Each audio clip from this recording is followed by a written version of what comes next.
Hello friends, मैं कविता महतो आपके लिए फिर से एक न्यू वीडियो लेके आई हूँ जो हमारा एम.कॉम सेमेस्टर 2 के लिए है।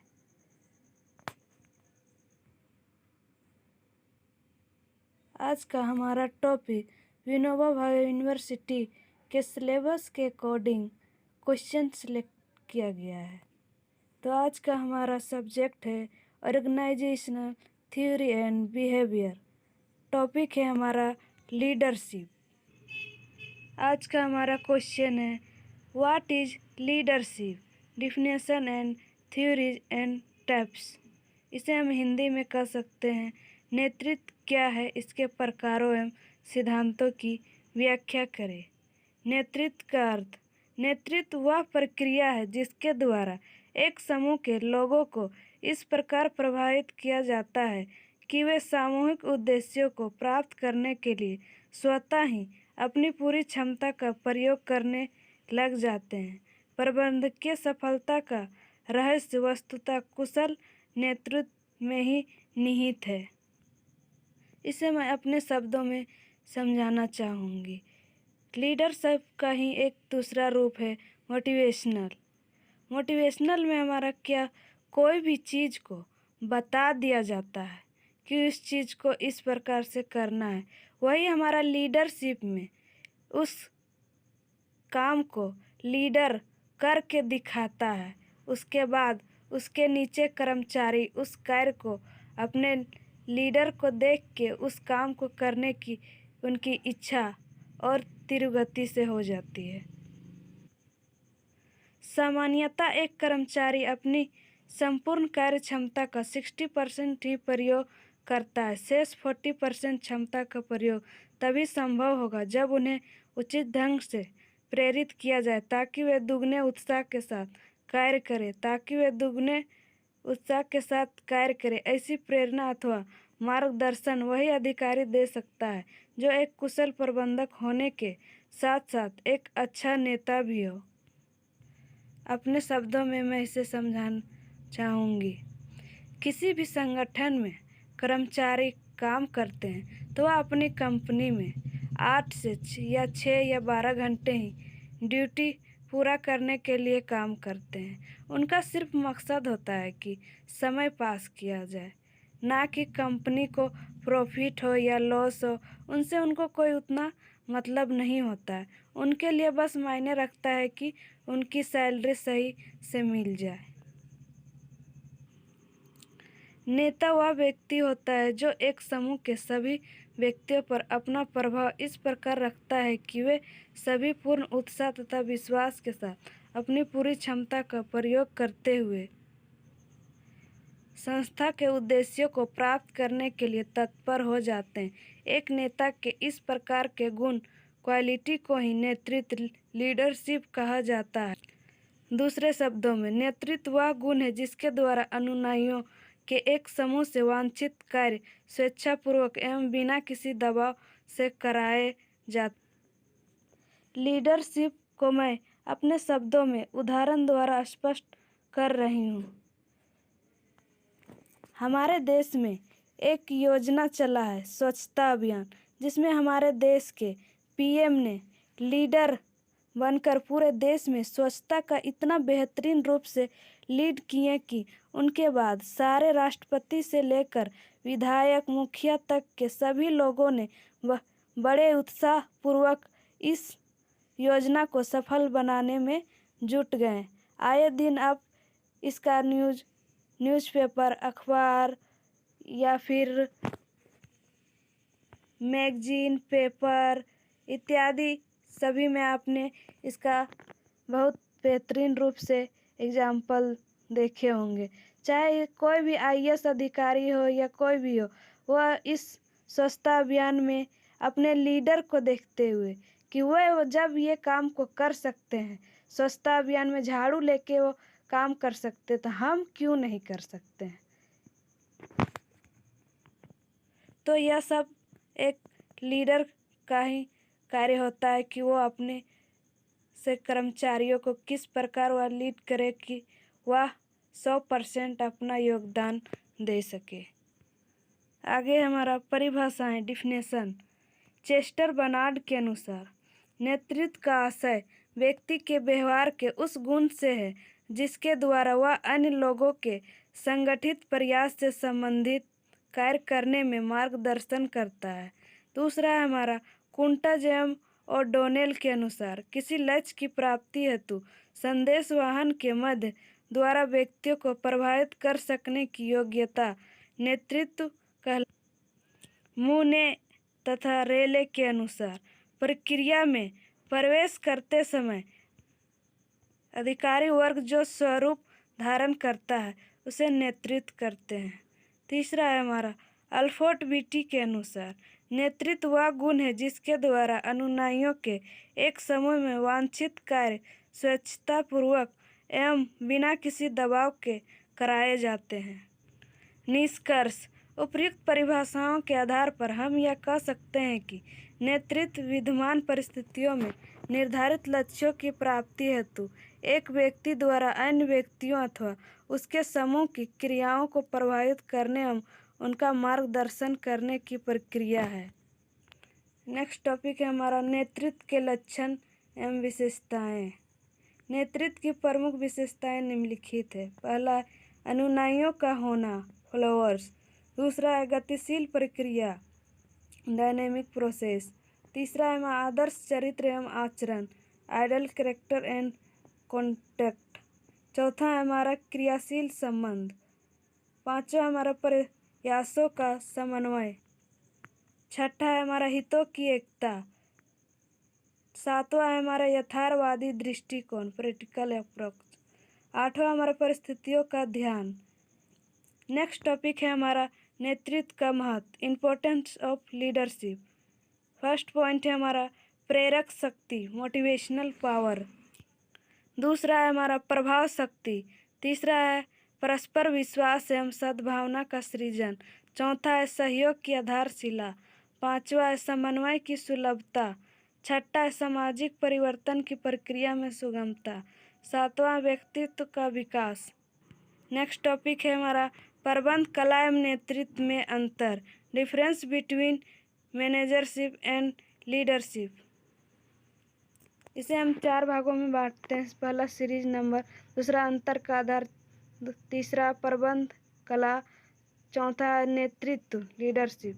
पहला पॉइंट है हमारा अर्थ। प्रबंधक कला में प्रबंधक द्वारा किया गया कार्य प्रबंधक कहलाता है। वही हमारा नेतृत्व में नेता द्वारा किया गया कार्य नेतृत्व कहते हैं। दूसरा पॉइंट है हमारा अस्तित्व का आधार। प्रबंध कला में संगठित समूह अथवा औपचारिक संगठन, नेतृत्व में असंगठित समूह अथवा अनौपचारिक संगठन। तीसरा पॉइंट है हमारा मुख्य ध्येय, संगठनात्मक उद्देश्यों की प्राप्ति, नेतृत्व में अनुयायियों की आकांक्षाओं एवं अभिलाषाओं को पूरा करना। चौथा पॉइंट है हमारा अधिकार, औपचारिक अधिकार, लीडरशिप में अनौपचारिक अधिकार अर्थात अनुयायी स्वतः ही नेता का आदेश देने एवं नेतृत्व करने के अधिकार प्रदान करते हैं। पांचवा पॉइंट हमारा कार्य क्षेत्र विस्तृत, इसमें सभी प्रबंधकीय कार्य सम्मिलित है। लीडरशिप में संकुचित यह प्रबंध का अंग मात्र है। छठा पॉइंट हमारा अस्तित्व, प्रबंधकर्ता में सभी गुण नेता, सुपरवाइजर, संचारकर्ता, निर्यातक का गुण हो, इसमें नेतृत्व का गुण हो। अगला टॉपिक है हमारा नेतृत्व के प्रकार अथवा भेद, टाइप ऑफ लीडरशिप।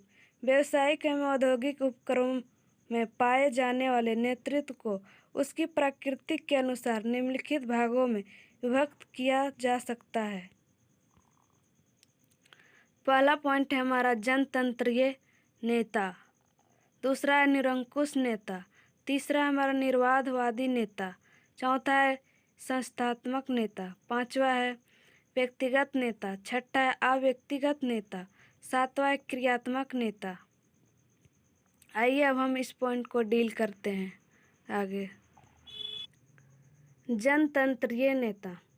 जनतंत्रीय नेता वह है जो कि अपने समूह से परामर्श तथा नीतियों एवं विधियों के निर्धारण में उनके सहयोग से कार्य करता है। यह वही करता है जो उसका समूह चाहता है। इस प्रकार का व्यक्ति अपने अधिकारों के विकेंद्रीकरण के सिद्धांत में विश्वास रखता है।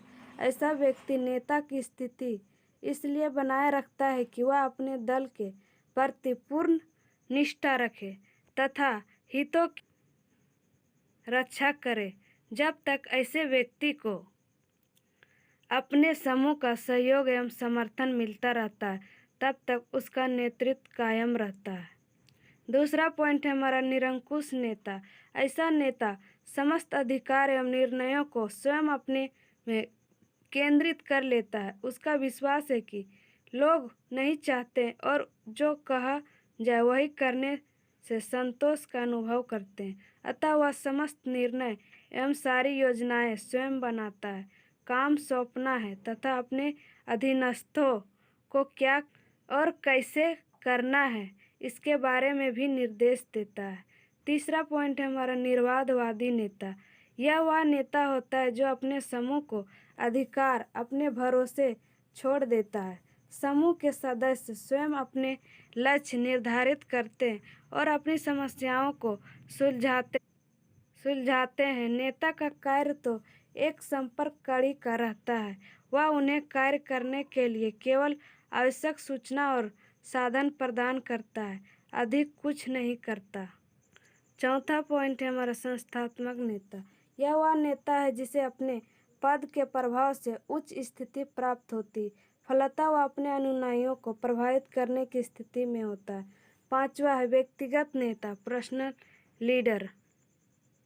व्यक्तिगत नेतृत्व की स्थापना व्यक्तिगत संबंधों के आधार पर होती है। ऐसी नेता किसी कार्य के निष्पादन के संबंध में निर्देश एवं अभिप्रेरणा स्वयं अपने मुख द्वारा अथवा व्यक्तिगत रूप में देता है। इसमें नेता के बौद्धिक ज्ञान का विशेष महत्व होता है। छठा पॉइंट है हमारा अव्यक्तिगत नेता। अव्यक्तिगत नेतृत्व की स्थापना प्रत्यक्ष रूप से नेताओं तथा उपनेताओं के अधीन कर्मचारियों के माध्यम से होती है। इसमें मौखिक बातों के स्थान पर लिखित बातें होती है। अतः समस्त निर्देश, आदेश, नीतियाँ, योजनाएं तथा कार्यक्रम लिखित होते हैं। अव्यक्तिगत नेतृत्व लोकप्रिय होता है। आजकल इस प्रकार का नेतृत्व प्रायः सब उपक्रमों में विद्यमान है। सातवां पॉइंट है हमारा क्रियात्मक नेता। क्रियात्मक नेता वह होता है जो अपनी योग्यता, कुशलता, अनुभव एवं ज्ञान के आधार पर अपने अनुयायियों का विश्वास प्राप्त करता है एवं उनका मार्गदर्शन करता है। अगला टॉपिक है हमारा नेतृत्व के सिद्धांत, प्रिंसिपल ऑफ लीडरशिप। पहला पॉइंट है हमारा प्रक्रिया सिद्धांत, प्रोसेस प्रिंसिपल। दूसरा पॉइंट है हमारा प्रभावी निर्देशन का सिद्धांत। तीसरा है हमारा अनुयायियों का सिद्धांत। चौथा पॉइंट है हमारा क्रियाशील संबंधों का सिद्धांत। पांचवा पॉइंट है हमारा आदेश की एकता का सिद्धांत। छठा है प्रत्यक्ष पर्यवेक्षण का सिद्धांत। सातवां हितों की एकता का सिद्धांत। आठवां है अभिप्रेरणा का सिद्धांत। नौवां है नियंत्रण के विस्तार का सिद्धांत। 10वां है उद्देश्यों में एकता का सिद्धांत। नेक्स्ट टॉपिक है हमारा नेतृत्व की विचारधाराएं अथवा दृष्टिकोण। प्रबंधन का एक महत्वपूर्ण घटक नेतृत्व है। नेतृत्व के संबंध में अलग अलग विचारधाराओं का विकास हुआ है, जिन्हें मूल रूप में निम्न दो भागों में विभक्त किया जा सकता है। पहला है हमारा प्राचीन विचारधारा, ट्रेडिशनल अप्रोच। दूसरा है हमारा आधुनिक विचारधारा, मॉडर्न अप्रोच। प्राचीन विचारधारा। इस विचारधारा का यह मत है कि नेता जन्म लेते हैं, तैयार नहीं किए जाते। इसके विपरीत दूसरी विचारधारा है जिसका नाम है आधुनिक विचारधारा। इस विचारधारा का यह मत है कि नेता जन्म भी लेते हैं और साथ में तैयार भी किए जाते हैं। नेतृत्व के संबंध में कुछ प्रमुख विचारधारा। ए, नेतृत्व की लक्षण मूलक विचारधारा। बी, नेतृत्व की परिस्थित्यात्मक परीक्षण विचारधारा। सी, नेतृत्व की अनुयायी विचारधारा। डी, नेतृत्व की सर्वोत्कृष्टता की विचारधारा। ई, क्रियात्मक विचारधारा। एफ, व्यवहारवादी विचारधारा। जी, नेतृत्व की एक्स तथा वाई विचारधारा। एच नेतृत्व की पथ लक्ष्य विचारधारा। आई नेतृत्व की जीवन वृत्त विचारधारा। जे फील्डलर की प्रासंगिकता विचारधारा। के प्रबंधकीय ढांचा। एल लिकट की 4 नेतृत्व प्रणाली विचारधारा। नेतृत्व के स्वरूप अथवा शैलियाँ। स्टाइल ऑफ लीडरशिप और लीडरशिप स्टाइल। नेतृत्व के स्वरूप को 3 भागों में बांटा गया। पहला हमारा अभिप्रेरणात्मक स्वरूप, दूसरा है शक्ति स्वरूप, तीसरा है पर्यवेक्षकीय स्वरूप। पहला में अभिप्रेरणात्मक स्वरूप में को 2 भागों में बांटते हैं। पहला धनात्मक, दूसरा ऋणात्मक। शक्ति स्वरूप को 3 भागों में बांटते हैं। पहला है निरंकुश, दूसरा है जनतांत्रिक, तीसरा है स्वतंत्र। तीसरा पॉइंट, पर्यवेक्षकीय स्वरूप को हम 2 भागों में बांटते हैं, कर्मचारी अभिमुखी, उत्पादन अभिमुखी। Thanks for my watching video. अगर आपको यह वीडियो पसंद आया हो तो हमारे चैनल को सब्सक्राइब करें, like and share and comments जरूर करें। Thank you all of you.